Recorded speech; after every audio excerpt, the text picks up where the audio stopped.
एक समय जब मुगलों का साम्राज्य खत्म होने को था, दिल्ली की सियासत बदल रही थी।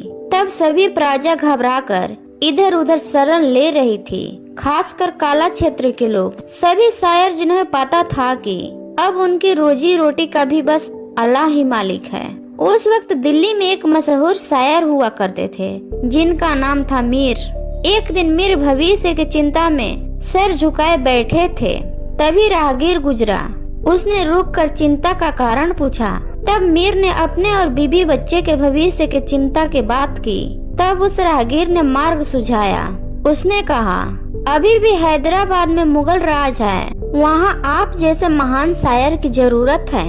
आपको वहीं निकल जाना चाहिए। मीर को ये बात ठीक लगी और उन्होंने दिल्ली से रवानगी लेना तय किया। कई बैलगाड़ियां सजी, जिस पर उनका पूरा परिवार हैदराबाद की तरफ चल पड़ा।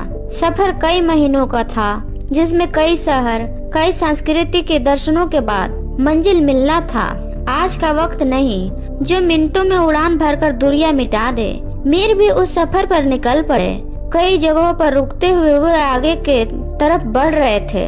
कुछ दिनों के सफर के बाद उनकी पोती ने उनसे बिगड़ी हुई उर्दू में कुछ बातें कही, जिससे मीर स्तब्ध रह गए। उन्हें एहसास हुआ कई सांस्कृतिक और भाषाएं के मेल से उनकी पोती की भाषा बिगड़ गई है। उर्दू के महान शायर के लिए यह पल अत्यंत दुखदायी था, जिन्हें भाषा में प्रचुरता हासिल की। उनकी पोती उसी भाषा का अनादर कर रही थी। उसी क्षण मीर को एहसास हुआ और उन्होंने अपना काफिल रोका और तुरंत दिल्ली की तरफ वापस रुख करने का आदेश किया।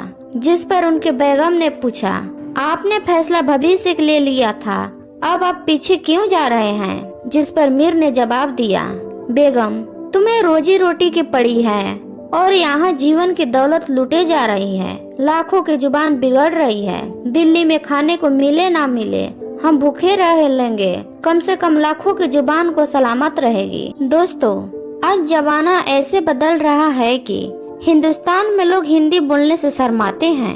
फैशन के दौर में हिंदी की जगह इंग्लिश ले ली है। हर प्रांत, हर प्रदेश ने भाषा को खेल बना दिया है। ऐसे में भाषा के ज्ञानी को जो दुख पहुंचता है, उसका अंदाज भी हम जैसे लोग नहीं लगा पाते। हम पर फैशन की पट्टी ऐसे बंध गई है कि हम भाषा के महत्व को नकार बैठे हैं, ऐतिहासिक संस्कृति को झुठा बैठे हैं। मॉडर्न होना गलत नहीं, जरूरी है, पर अपनी जड़ें छोड़ देना गलत है। अगर हम ऐसे ही पुराने संस्कारों को भूलते रहेंगे तो हमारी नींव कमजोर हो जाएगी और हमारा पतन हो जाएगा। जिस प्रकार एक वृद्ध पेड़ अपनी जड़ों का साथ छोड़ देता है, वो एक दिन अपने अस्तित्व को खत्म कर देता है।